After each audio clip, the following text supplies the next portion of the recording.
Muhammad wa ala alihi wa sahbihi man tabi'ahum bi ihsanin ila yaumil qiyamah. Qala Allah Ta'ala fi kitabihil karim, ya ayyuhalladzina amanu taqullaha haqqa tuqatih wa la tamutunna illa wa antum muslimun.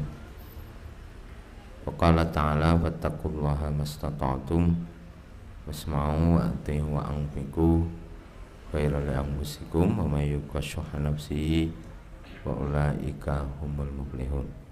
Amma ba'du fa inna Allaha yarfa'u bihadzal kitabi aqwaman wa yad'u bi akhirin. Masyaallah muslimin rahimakumullah, alhamdulillah kita pinangan kesainan mugi-mugi sedaya mangke sehat walafiat, amin. Lan sonten menika dumugi ayat 50 nggih. Ya ayyuhalladzina amanu may yartadda minkum an dinihi wa sawfa ya'tillahu biqaumin yuhibbuhum wa yuhibbunahu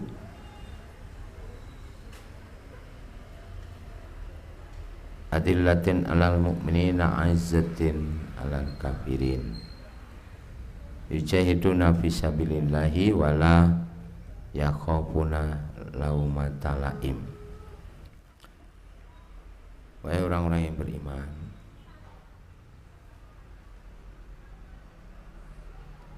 apabila ada yang murtad dari kalian, Allah pasti akan mendatangkan kaum yang menggantikan kaum yang murtad itu, yang kaum itu lebih mencintai Allah dan Allah lebih mencintai mereka. Kemudian mereka lebih tegas dalam kekufuran dan berkasih sayang dalam atau berkasih sayang kepada sesama kaum mukmin.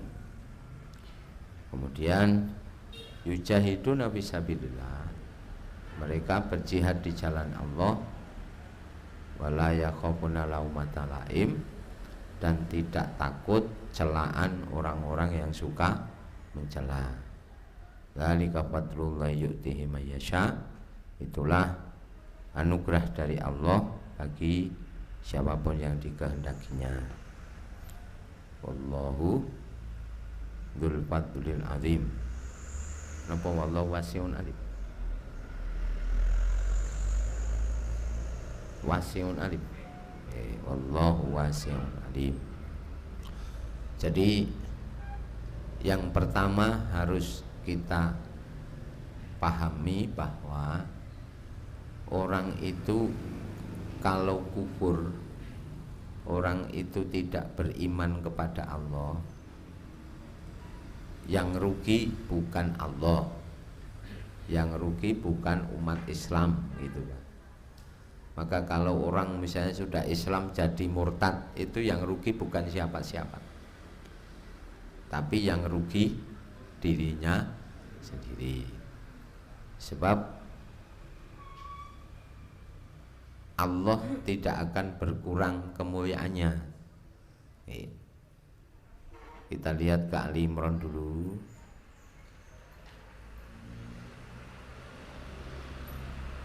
Surat 3 ayat 176.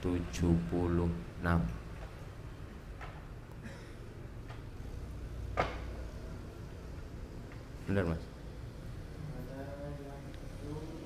Alladzina yusari'una fil kufr innahum lan yadurrullaha syai'a yuridullahu alla yaj'ala lahum hazzan fil akhirati wa lahum 'adzabun 'azim.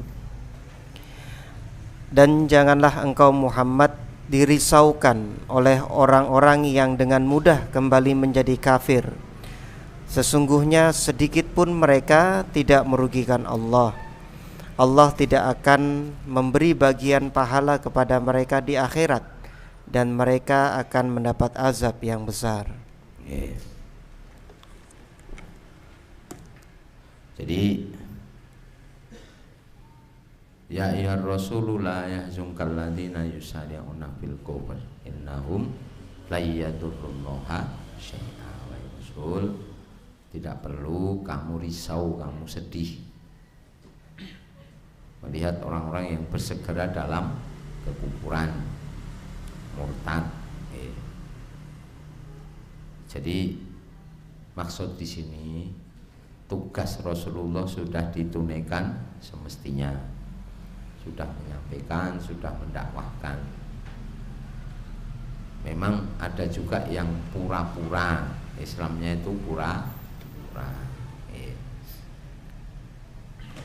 Kalau yang berkenaan dengan ayat tadi di surat Al-Maidah itu berkenaan dengan orang-orang yang memang murtad di masa-masa Rasulullah, khususnya di masa-masa akhir kenabian. Hanya murtad mereka itu baru tampak di masa Abu Bakar As-Siddiq, ditandai dengan tidak mau membayar zakat, tidak mau membayar zakat. Kemudian dalam satu pustaka tentang sejarah Islam, diantaranya tulisan Profesor M. Ainan itu menyebut begini: di masa-masa Umar bin Khattab, ketika Islam ini sudah meluas sampai keluar Jazirah Arab, sampai ke wilayah Mesir, kemudian Syam, menaklukkan Irak,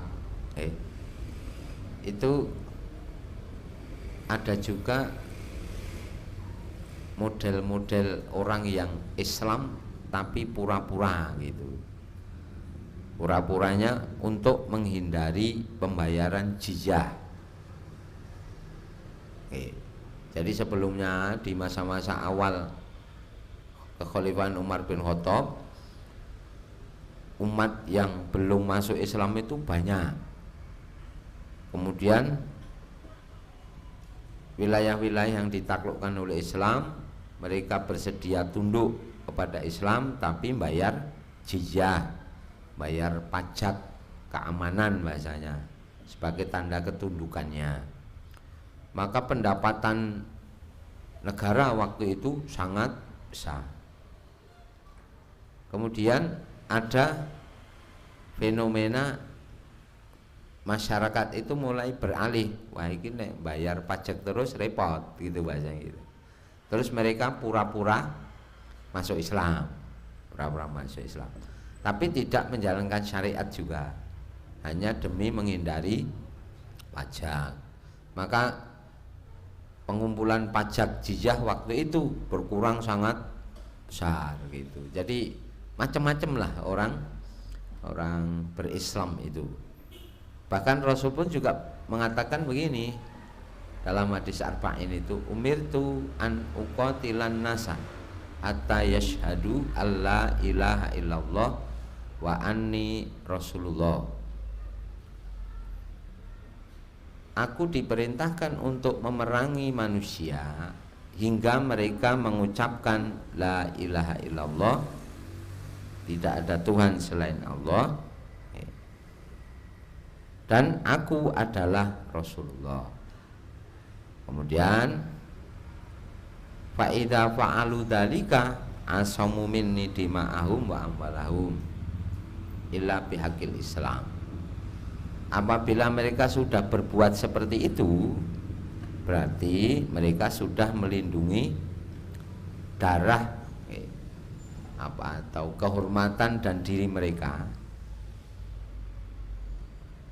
Jadi faida fa'alu dzalika asamu dima'ahum, mereka telah melindungi darah-darah mereka. Artinya darah itu tidak akan diperangi untuk ditumpahkan. Wa amwalahum, dan harta mereka kecuali bihaqil Islam, kecuali kalau memang berdasarkan aturan Islam. Misalnya orang itu sudah masuk Islam tapi membunuh, ya harus dihukum mati misalnya gitu. Illa bihaqil Islam wa hisabuhum 'ala Allah taala. Adapun hisab mereka itu terserah Allah atau ada dalam hak Allah. Maksudnya kalau mereka Islamnya pura-pura, itu urusan Allah. Kewajiban saya menyampaikan, mendakwahkan sampai mereka menyatakan la ilaha illallah Muhammadur Rasulullah. Itu. Nah, jadi di masa-masa akhir kenabian Rasulullah Sallallahu Alaihi Wasallam itu mulai terlihat gejala orang-orang murtad, bangkang. Nah, ini oleh Allah dikatakan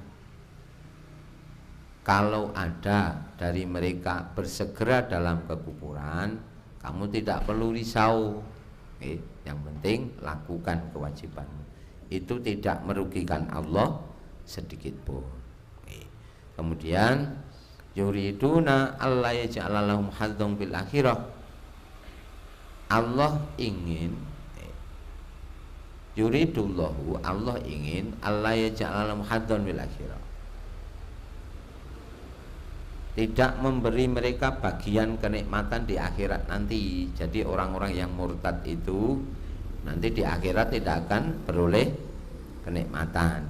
Karena pada dasarnya yang menyebabkan murtad itu urusan dunia. Mereka ingin mencari nikmat dunia, nanti di akhirat tidak akan mendapat kenikmatan apapun, justru nanti tempatnya di neraka gitu. Nah, ini maka jangan kamu risau, tidak perlu susah yang berkepanjangan, tapi lakukan kewajibanmu, bahasanya begitu. Maka di masa akhir-akhir kenabian Rasulullah ini, Rasulullah diperintahkan untuk memerangi kaum-kaum yang murtad dengan turunnya surat At-Taubah ayat 123.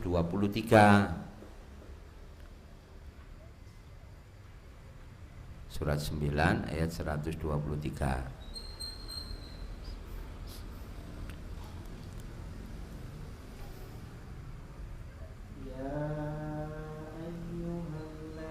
Amanu qatilul ladzina yalunakum minal kuffari wal yajidu fikum ghilzah wa'lamu annallaha ma'al muttaqin. Wahai orang-orang yang beriman, wahai orang yang beriman, perangilah orang-orang kafir yang di sekitar kamu, dan hendaklah mereka merasakan sikap tegas darimu. Dan ketahuilah bahwa Allah bersama orang yang bertakwa. Ya ayyuhalladzina amanu qatilul ladzina yalunakum minal kufari wal yajidu bikum ghidha. Ini perintah Allah di akhir-akhir masa kenabian itu untuk memerangi orang-orang yang melihatkan tanda-tanda murtad, tanda-tanda murtad. Mereka kebanyakan belum berani terang-terangan, masih bersifat sembunyi-sembunyi atau tanda-tanda kemurtadan. Baru tampak itu terutama di masa Abu Bakar As-Siddiq, di masa Abu Bakar As-Siddiq. Jadi murtad itu di satu sisi tidak merugikan Allah, kemudian tidak merugikan umat Islam. Hanya kita juga diperintahkan untuk berusaha menjaga orang-orang Islam tidak sampai murtad, karena kita kasihan juga kalau murtad itu nanti akan sengsara hidupnya, dan penyebab murtad biasanya mung niko nek Pak Jalal Muhsin itu guyonane itu Supermi, Suparmi, Suparman. Supermi, Suparmi, Suparman. Dadi mergo nggih diwenehi Supermi murtad. Mergo ngetutke katresnane sing putri Suparmi. Sing mriko nggih iku. Nah sing mriki ya ngono. Wong lanang melu murtad jenenge Suparman. Mergo Suparman, Supermi, Supermi. Nah, tapi kalau sekarang aneh lagi Pak, banyak sekarang ini malah orang aneh-aneh itu. Wanita berjilbab menikah dengan laki-laki bukan Islam. Kemudian ada pemberkatan juga di gereja. Padahal kalau dia tahu ilmunya, itu statusnya itu pernikahannya tidak sah. Maka secara ilmu tidak dianggap ada pernikahan. Tidak dianggap ada pernikahan. Karena tidak halal seorang wanita muslimah dinikahi oleh laki-laki kafir, baik itu kafir musyrik maupun kafir ahli kitab. Tidak halal itu. Kalau rusaknya di bab syarat sah, maka dipandang tidak ada pernikahan itu. Oke, maka statusnya zina. Nah kan sekarang malah bangga gitu, oke? Bangga atau sengaja ditampakkan. Saya tidak tahu maksud sebenarnya. Saya kira ini masalah nyepelek ke Islam juga itu sebetulnya. Tapi sebenarnya merugikan mereka sendiri, merugikan. Karena secara ilmu itu jelas. Secara ilmu jelas. Tapi kan beberapa kali nih kita, yang perempuan Pak yang berjilbab maka ketahuan. Kalau yang perempuan tidak berjilbab gitu, mungkin tidak ketahuan. Gitu. Berjilbab di pemberkatan di gereja, dengan bangganya diunggah di media. Itu kebodohan gitu loh, kebodohan. Apalagi berjilbab kan bodoh banget itu. Berarti ora tahu ngaji kan gitu. Kan aneh gitu nggih, aneh.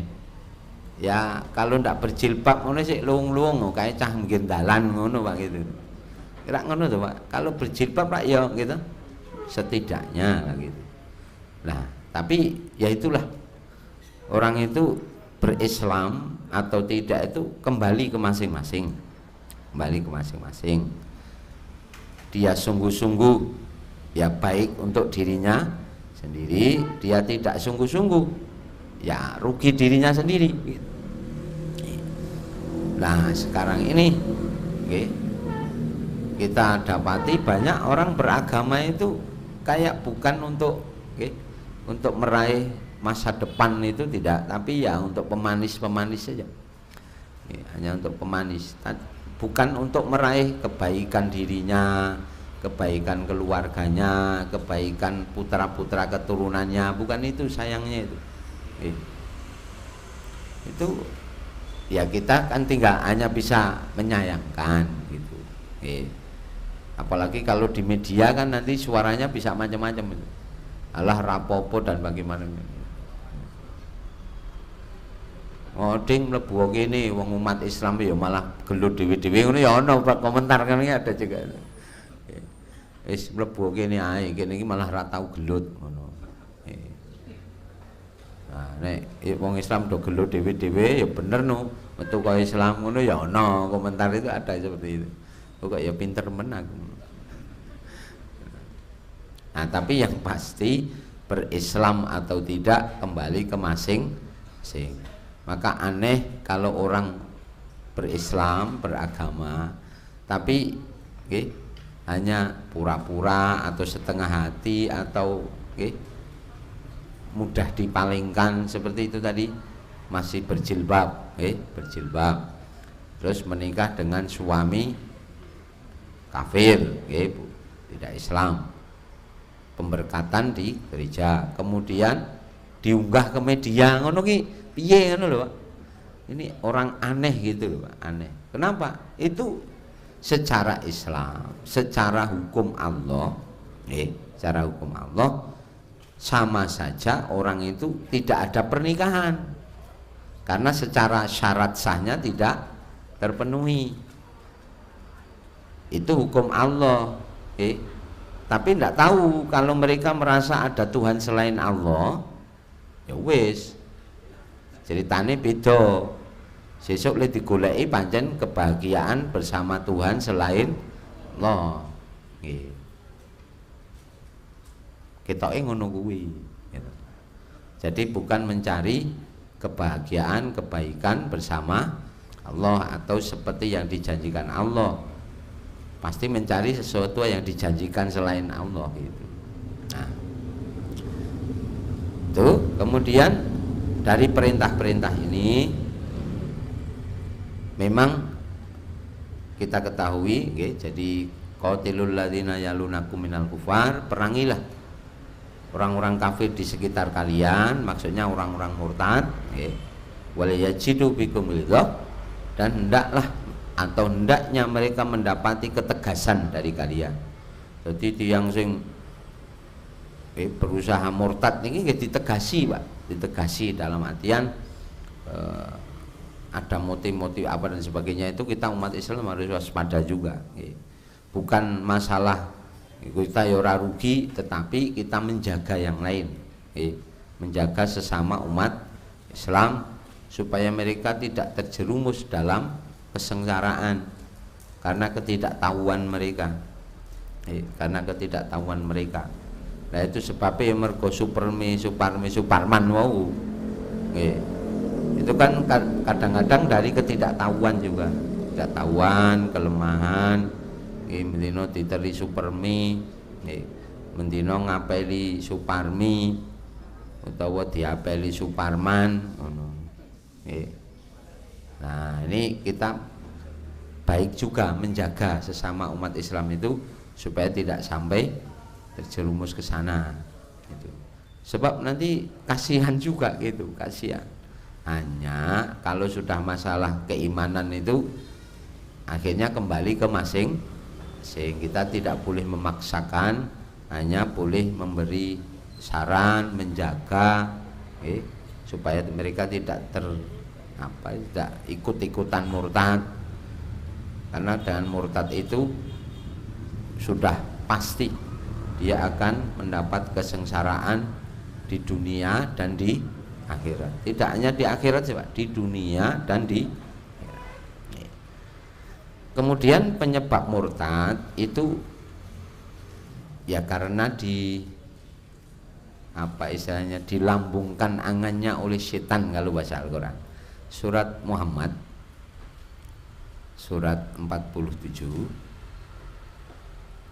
ayat 25 dan 26. Innalladzina irtaddu.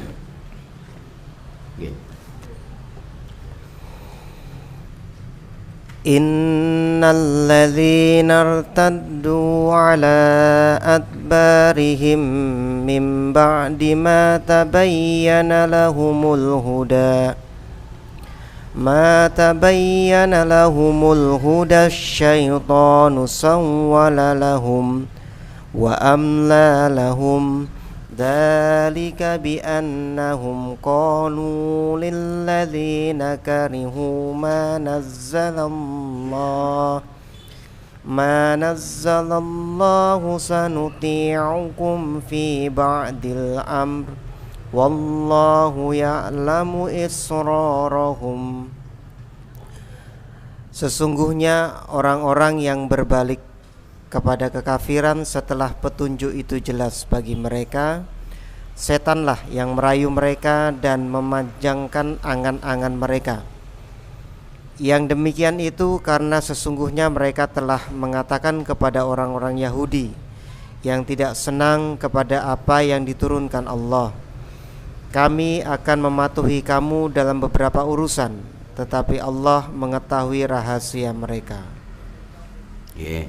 Innalladzina irtaddu ala adbarihim min ba'di ma tabayyana lahumul huda asyaitanu sawwala lahum wa amla lahum. Sesungguhnya orang-orang yang kembali ke belakang. Jadi bahasa murtad itu irtaddu ala adbarihim, mereka kembali ke belakang, kembali kepada kekufuran setelah jelas petunjuk kepada mereka. Jadi sebetulnya kalau sudah masuk Islam itu berarti sudah jelas petunjuk kebenaran itu, yang benar yang mana itu pasti orang akan paham, jelas itu. Kemudian tetapi telah jelas kepada mereka kebenaran, justru mengikuti yang tidak benar, maka itu asyaitonu sawwalalahum wa amla lahum, karena setan membuat mereka mudah melakukan dosa, mudah kepleset tadi, pertimbangan Islamnya jadi lemah. Alah zaman saiki ya podoe, kadang-kadang kan begitu, pertimbangannya jadi pertimbangan-pertimbangan aneh gitu. Alah gini kayak wong Islam yang ngene-ngene ya elek ini yang masjid serandali ya do hilang, aku tak pilih sing serandali do ora tau hilang. Dan jadi pertimbangannya itu pertimbangan-pertimbangan yang aneh gitu, bukan pertimbangan yang jauh ke depan. Itu yang disebut mudah melakukan dosa, sawwalalahum, mudah melanggar aturan. Maka hati-hati Pak, kalau putra putri kita ini memang harus dijaga. Kadang-kadang di beberapa beberapa informasi atau beberapa penjelasan itu murtad dalam keadaan zina itu memang program mereka gitu. Jadi mereka ini sudah menghalalkan berbagai cara. Jadi misalnya seorang wanita muslimah, dia dipacari oleh orang Nasrani misalnya, yang banyak kasus kan Nasrani. Kemudian akan diusahakan untuk wanita ini supaya hamil, bahkan kalau perlu wanitanya berjilbab, bagus mungkin secara keilmuannya. Tapi kalau sudah cerita sampai di bab ini, cerita asmara, itu bisa ngalahkan semuanya Pak, ternyata urusan hawa nafsu itu. Saya ada kawan itu, padahal ibunya itu rajin gitu ngaji gitu. Sampai putrinya itu di istilahnya, kedua putrinya itu diupayakan untuk putus dengan pacarnya yang Nasrani itu tidak bisa. Jadi dua-duanya masuk Nasrani, sampai stres beliau, sampai istilahnya dia putuskan hubungannya dengan anak-anaknya karena saking bahasanya, saking sedihnya itu gitu. Saking sedihnya. Dua orang Pak. Tapi ada juga yang non sewu dikasih cerita itu di wilayah Klaten itu Mudin Pak, putrane songo ki murtad kabeh Pak. Ada Mudin itu Pak. Rak yo piye ngono lho Pak, kita golek apa ngono lho, Mbah Mudine barang niku lho kok ya itu nggih Pak, leres itu putrane songo murtad kabeh. Itu di Klaten sini, Klaten kota itu. Ada juga begini yang kemarin nanya ke saya itu, kalau ada Pak Haji Pak, boleh diceluk Pak Haji,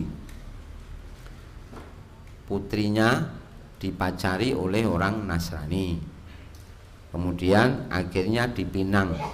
Pak Haji itu membolehkan gitu. Tapi ada juga kawannya yang tidak haji, putrinya dipacari, dipinang oleh orang yang tidak Islam, menolak. Niku sing leres sing pundi gitu, yang benar yang tidak haji itu, saya bilang gitu. Jadi haji ki ya ora ukuran gitu nggih, tapi mesine nek Pak Haji nggih itu bisa jadi panutan, bukan ukuran tapi panutan. Sebab kalau Pak Haji itu jadi panutan nanti akan membawa banyak sebab hidayah. Tapi panutan kebaikan mestinya gitu. Tapi kalau tidak jadi panutan ini agak mengecewakan juga. Misalnya ada orang sholat terus diingatkan, wis adzan mbok kono do nyang masjid. Lho kajine sing ning perapatan ngono. Tak ya rapi to, Pak. Wong kajine sing ning perapatan kok ngono. Nek mungkin nek senden mriko enten duka nek tinom ra ning gitu. Mboten enten to, Pak? Mboten enten. Ya pemain yang 1 2 3 4. Ya kayak 5 lah apa 6. Ya kadang-kadang itu kata Pak Haji itu jadi panutan, Pak. Jadi panutan. Oh, kok sampean kok ribet kalau kajine wis jeneng perapatan. Nah, ini maka sangat disayangkan Pak Haji itu. Putrinya dipacari, dipinang oleh laki-laki yang Nasrani yang tidak Islam tadi, dan dibolehkan, Pak. Kemudian ketika diingatkan hujahnya aneh lagi. Wong bojone Nabi Nuh wae murtad ngono kok, Pak, piye iki ora? Kok sing dienggo hujah kok kleru men gitu. Nggih, bojone Nabi Nuh wae murtad kok ngono. Rak ya aneh itu. Lah itu contoh bagi orang kafir, jangan contoh bagi orang Islam. Contoh bagi orang kafir itu maksudnya kalau niatnya itu memang bukan niat untuk Islam, meski diberi jalan hidayahnya setiap hari bahasanya dikeloni, Pak, gitu. Gitu. Kalau suaminya gitu dikeloni, ditompo kayane, ditompo duwite. Kok ora iso dadi sebab hidayah? Pancen wong niku ora niat golek hidayah gitu. Harusnya kalau mengambil contoh yang istri Fir'aun yang di surat Tahrim ayat 10 dan 11 ingat. Surat 66 ayat 10 dan 11. Istri Fir'aun itu meskipun suaminya orang yang sangat takabur, sangat jahat, bahkan mengaku Tuhan, tapi istrinya itu berniat untuk mukmin, berniat beriman, dibantu, ditolong oleh Allah keimanannya gitu, dan keimanannya sukses sampai beliau menjemput ajalnya ada dalam Islam gitu. Itu yang digunakan harusnya. Ngambil contoh yang orang pengen Islam, orang pengen iman gitu. Karena masing-masing orang tua itu ada kewajiban naik ke ayat 6. Ya ayyuhalladzina amanu qu anfusakum wa ahlikum nara. Wahai orang-orang mukmin, jagalah diri dan keluarga kalian dari api neraka. Yang bahan bakarnya adalah manusia dan batu. Bahan bakarnya adalah manusia dan batu. Jangan sampai kita ini ada bagian dari keluarga kita yang jadi bahan bakar api neraka. Kalau orang itu murtad kan genah, Pak, bahan bakar api neraka itu. Nah, jadi itu kewajiban kita masing-masing. Ini tidak merugikan Allah memang kalau orang itu murtad, orang itu kafir. Tapi yang rugi orang itu, kita sendiri yang punya keluarga itu gitu. Karena mereka jelas-jelas jadi bahan bakar api. Ku angkusakum wa alaikum nar wa quduhan nasu wal hijarah. Alaiha malaikatun ghiladun syidadul la ya'sunallaha ma amarahum wa yaf'aluna ma yu'marun itu. Tenane apa iya sih nek murtad ki dadi bahan bakar api neraka? Kuwi ora mung ngomong jogonan keluargamu diri pribadimu saka neraka. Lan ndi sing unine nek wong murtad ki dadi bahan bakar neraka. Tak mau dereng disebut to, Pak. Nggih. Bali sik teng surat Muhammad kalau nggih. Innal ladzina irtaddu ayat 25, innal ladzina irtaddu ala adbarihim mim ba'di ma tabayyana lahumul huda.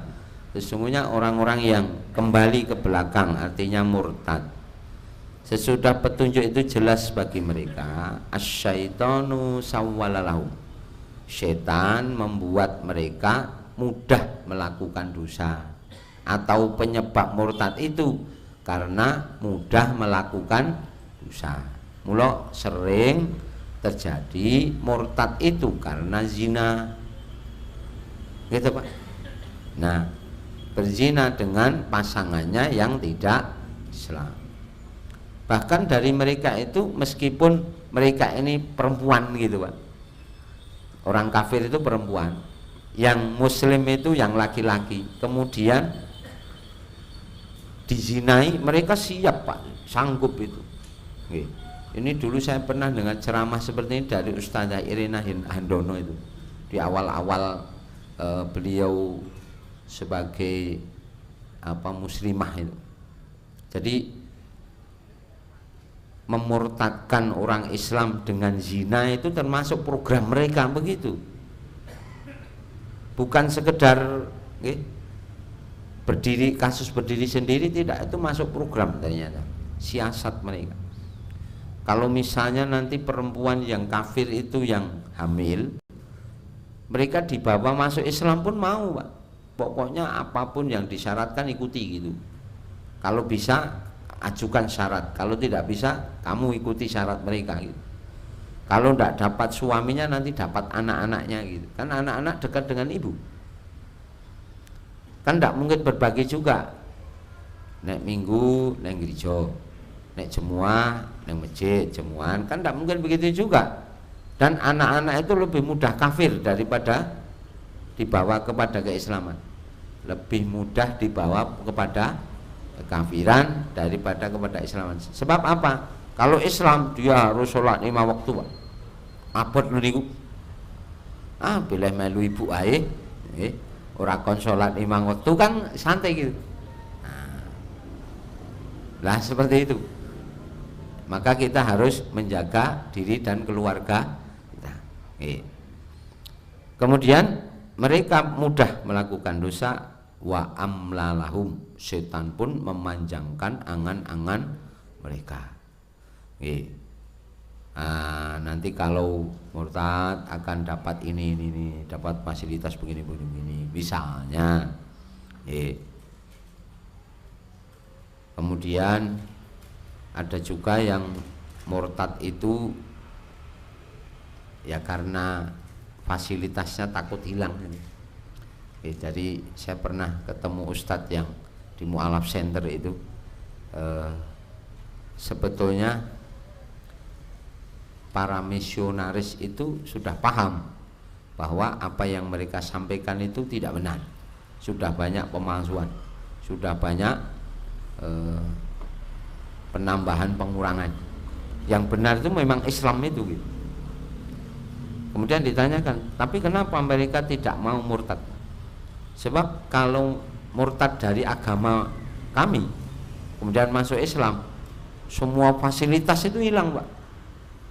Karena mereka fasilitasnya gede, tunjangannya besar, dapat rumah dinas, dapat kendaraan kayak gitu, fasilitasnya besar gitu.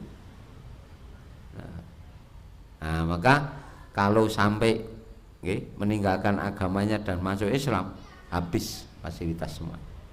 Itu yang sering mereka bahasanya itu kurang berani gitu, kurang berani. Sebab golek gawean nih sing rekoso ki angel to Pak. Nek kon balik rekoso ngono kan ya perlu kesiapan, perlu orang-orang yang tangguh, perlu orang-orang yang ulet, perlu orang yang teguh hati gitu, betul. Dan tidak ada orang yang meninggalkan agama mereka masuk Islam itu kok lenggang kangkung, itu jarang, sedikit. Rata-rata akan menemui penentangan-penentangan dari keluarganya, dari sekitarnya dan sebagainya. Nih, bahkan kadang-kadang yang terjadi aneh itu, karena orang pengen murtad, pengen memurtadkan orang lain itu kadang-kadang orang mati pun dimurtadkan. Orang mati pun dimurtadkan.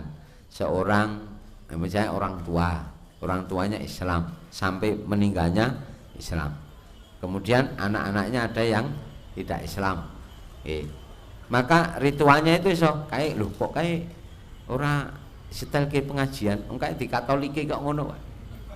Jadi saking getolnya pengen memurtadkan orang itu, sampai sudah mati pun dimurtadke itu. Jadi aneh gitu, aneh. Tapi kalau kita kan enggak, Pak. Orang Islam itu kan syariat gitu. Meskipun orang itu, tapi dia kan tidak, sudah murtad ya gitu. Kita enggak nyolatkan saja sudah selesai gitu. Karena urusannya akhirat. Sedangkan mereka urusannya dunia. Enggak punya akhirat mereka, enggak punya konsep akhirat. Kalau konsep akhirat ya konsep akhirat yang bikinan mereka saja, amlalahum tadi. Setan melambungkan angan-angan mereka. Apa angan-angannya? Macam-macam. Di sini loh ada juru selamatnya, di sini ada penembus dosanya, ya misalnya kayak itu tuh. Kalau di sini itu pasti masuk surga nanti, karena di sini tidak ada neraka gitu. Adanya hanya, loh kok tidak ada neraka? Iya kan Tuhan itu maha kasih, maha adil. Kalau kok Tuhan menghukum itu namanya tidak kasih. Ngono Pak. Jare ngono. Jare ini ngono.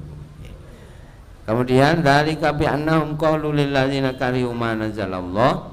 Yang demikian itu karena sesungguhnya mereka orang-orang munafik itu berkata kepada orang-orang yang benci kepada apa yang diturunkan oleh Allah, kami akan mematuhi kamu dalam beberapa urusan, sedang Allah mengetahui rahasia mereka. Jadi kebanyakan orang-orang ini memang tidak suka pada apa yang diturunkan oleh Allah, Al-Quran di bab ini. Jadi Islamnya orang tenanan gitu loh, bukan menjadi kemuliaan bagi dia, bukan menjadi harga diri, bukan menjadi jaminan masa depan. Ya agama-agamonan gitu lah. Jadi tidak diyakini dengan sebaik-baiknya. Kalau diyakini kan pasti akan belajar, diusahakan, kemudian akan menjaga keluarganya dan seterusnya. Kemudian pakai faida tawaffat sumul malaikatu yatribuna wujuhahum. Bagaimana keadaan mereka ini? Apabila malaikat mencabut nyawa mereka seraya memukul-mukul muka mereka dan punggung mereka. Nah, orang yang murtad itu dapatnya kayak gitu nanti. Sakaratul mautnya akan disiksa oleh malaikat. Maka di dunia kan sudah dapat siksaan setidaknya pas sakaratul maut itu. Dicabut nyawanya dengan paksa, dipukul wajah dan punggung-punggung mereka. Malaikat sambil meneriakkan akhriju anfusakum, keluarkan nyawa kalian. Dia ada dalam bighamarotil maut, ada dalam kesakitan sakaratul maut. Ayat niki saged dipanggihi teng surat 6 ayat 9:3.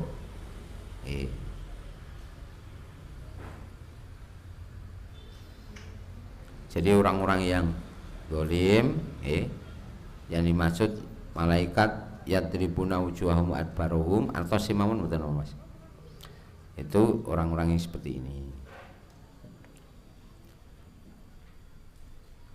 Waman adlam. Ini artos ya.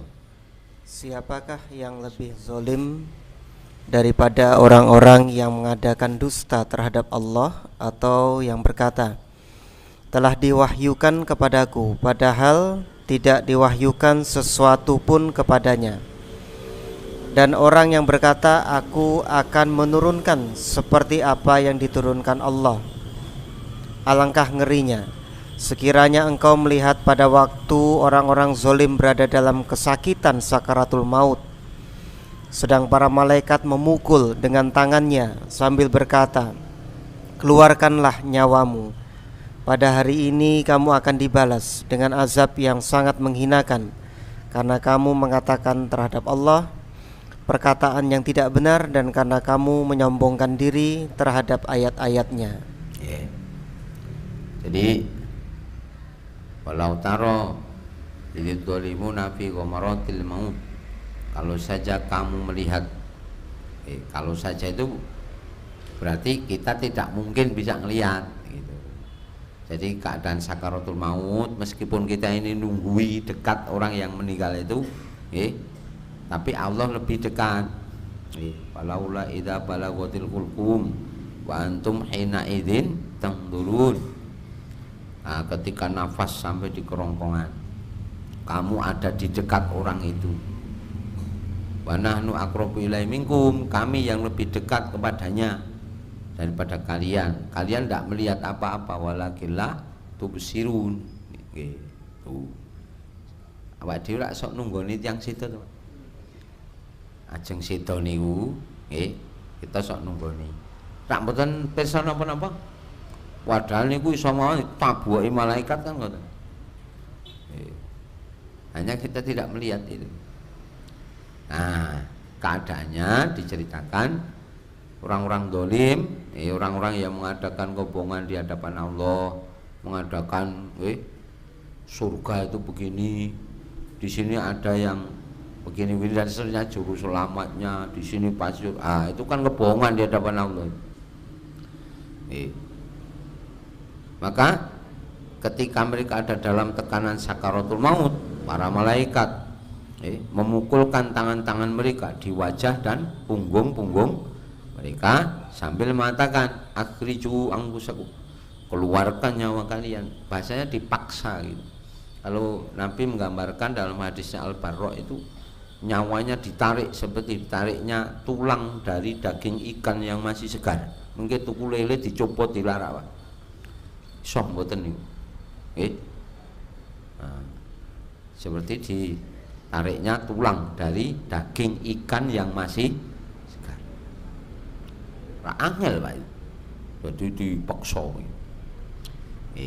Kenapa kok begitu? Karena orang yang melakukan keburukan di dunia pasti akan meminta penangguhan. Ya Allah, tundalah kematian saya barang sesaat, kan gitu loh, supaya saya bisa beramal soleh, saya bisa bersedekah gitu. Nah, karena dia minta penundaan, karepe kan yang berat, Pak. Kira-kira begitu. Maka dipaksa, dipaksa. Karena di masa hidupnya tidak pernah melakukan kebaikan-kebaikan. Wis tekan saat mati nih nyuwun teng Allah kan gitu. Jadi Rabbi akhirni, ya Allah tundalah kematian saya gitu. Nah ini kan jane ya dahsyat tuh gitu. Orang-orang yang dalam kekufuran itu, apalagi murtad, wah wis mulai kate luwih kejem neh niku gitu. Jemneh Saifuddin Ibrahim itu wah wis entek wis sampean gitu. Napa? Nggih njaluk 300 ayat dibusaki kaya ya apa gitu. Ya bodho ning ya aja nemen-nemen gitu lho gitu. Nggih. Lah nggih nek niku kan bodho ngantos kanca-kancane sesama mereka kan gitu. Oh itu konyol itu. Ora beres lara kuwi, Pak. Periksake. Nah gitu nggih. Kemudian orang murtad itu nanti menjadi bahan bakar api neraka. Wis bacot diceritake nggih, Pak. Surat Al-Jin ayat 14 dan 15. Surat 72 ayat 14 dan 15.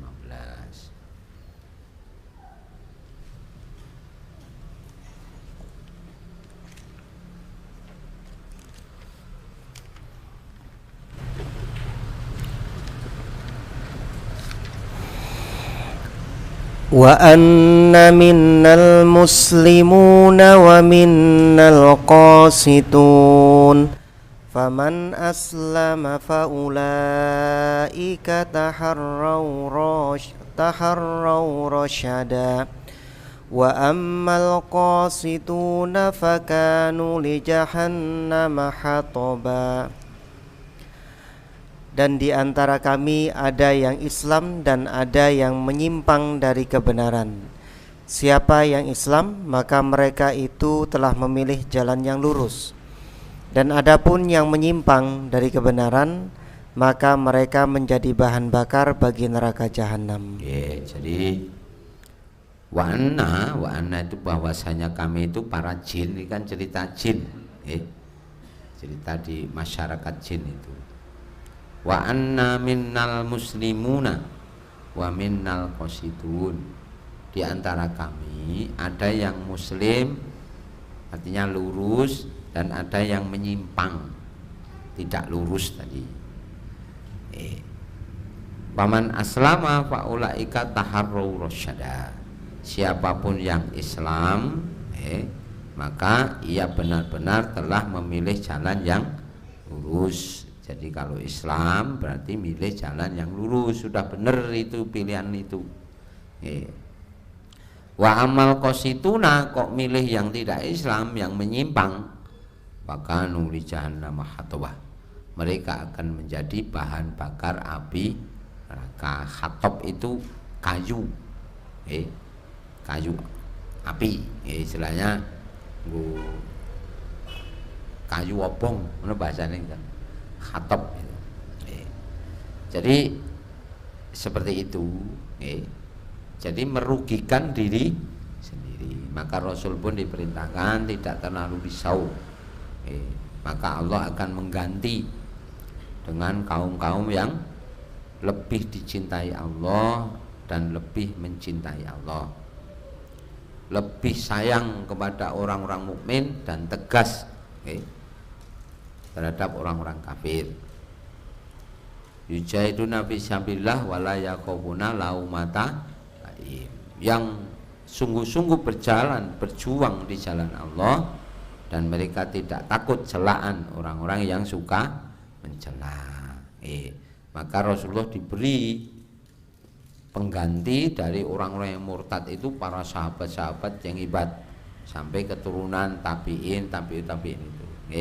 Yang disebut di surat Al-Fatih ayat 29, surat 48 ayat 29. Muhammadur Rasulullah walladzina ma'hu asyidda'u 'alal kuffari ruhama'u bainahum tarahum ruk'an sujada yabtaguna fadlan minallahi wa ridwana simahum bi wujuhihim min athari sujud dzalika masalum bit taurati wa masalum bil injil azarin akhraja syat'au wa azar wastagladu fastawa ala suqihi yu'jibuz zurra'a liyaghidha bihimul kuffar. Wadallahu alladzina amanu wa amilus sholihati minhum maghfiratan wa ajran 'azima. Artosipun Mas.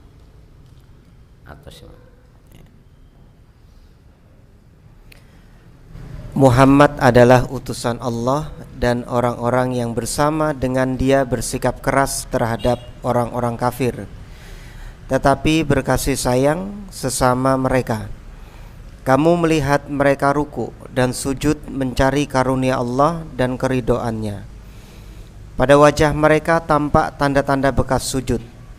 Demikianlah sifat-sifat mereka yang diungkapkan dalam Taurat dan sifat-sifat mereka yang diungkapkan dalam Injil, yaitu seperti benih yang mengeluarkan tunasnya. Kemudian tunas itu semakin kuat, lalu menjadi besar dan tegak lurus di atas batangnya.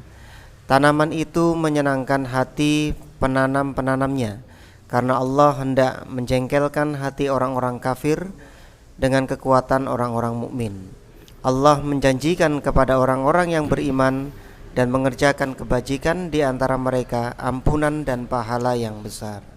Jadi itu pengganti bagi orang-orang yang murtad. Rasulullah tetap bersungguh-sungguh berdakwah, menjaga umat Islam, maka diberi ganti kaum-kaum yang sangat setia, sangat bagus, bahkan disebut sebagai khairu ummah, umat terbaik. Jadi yang bisa kita lakukan terutama bersungguh-sungguh dalam Islam. Kesungguhan kita dalam Islam akan menjadi penjagaan bagi keluarga, bagi saudara-saudara kita, akan dijaga oleh Allah dari murtad ini. Sebab dengan kita sungguh-sungguh, otomatis orang-orang di dekat kita pun akan sungguh-sungguh, putra putri kita, kerabat-kerabat kita. Nah, ini sebagai bentuk ikhtiar kita. Nah, ini mudah-mudahan Allah menjaga saudara-saudara kita, kerabat-kerabat dan putra-putri kita, keluarga kita dari murtad ini. Amin.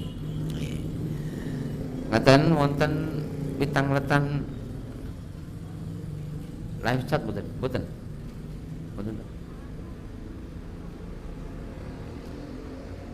Lajeng riyen menika Pak Jamal niku nate mundhut pesa ning dereng kula jawab. Pak Jamal rawuh mboten? Dah.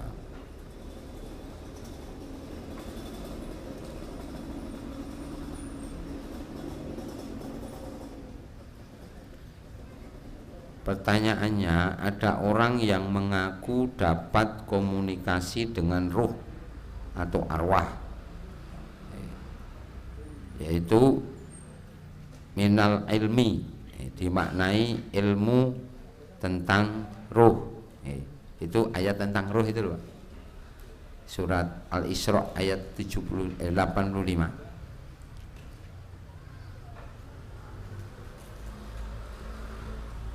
Jadi wa yas'alunaka 'anil ruh, mereka bertanya kepadamu tentang ar-ruh. Ruh di sini yang lebih dekat diartikan arwah. Kita kan jarang pakai ruh gitu, yang sering itu arwah. Arwah itu bentuk jamak sebetulnya, jamak dari ruh. Tapi kita pahami, oh arwahe ngono ki wong siji kadang-kadang gitu. Nek teng Jawa nggih, Jawa kemudian bahasa Indonesia itu kan arwah gitu.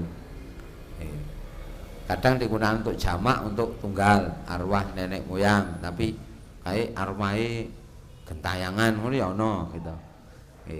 Kadang disebut satu. Nah, kita pahami itu sebagai sudah kaprah gitu. Kulir ruhu min amri rabbi, katakanlah tentang ar-ruh itu urusan Allah. Artinya ilmu tentang itu milik Allah, hanya Allah yang tahu bahasanya. Wa ma utaitu minal ilmi illa qalila, tidaklah kalian diberi ilmu kecuali sangat sedikit. Sangat sedikit. Kemudian ada orang yang mengaku bisa berkomunikasi dengan arwah. Kalau seperti itu bukan ilmu namanya malah. Katanya minal ilmi, dari ilmu itu.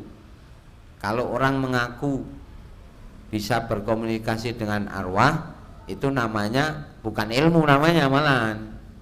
Karena tidak ada, arwah itu bisa kita komunikasi itu tidak ada.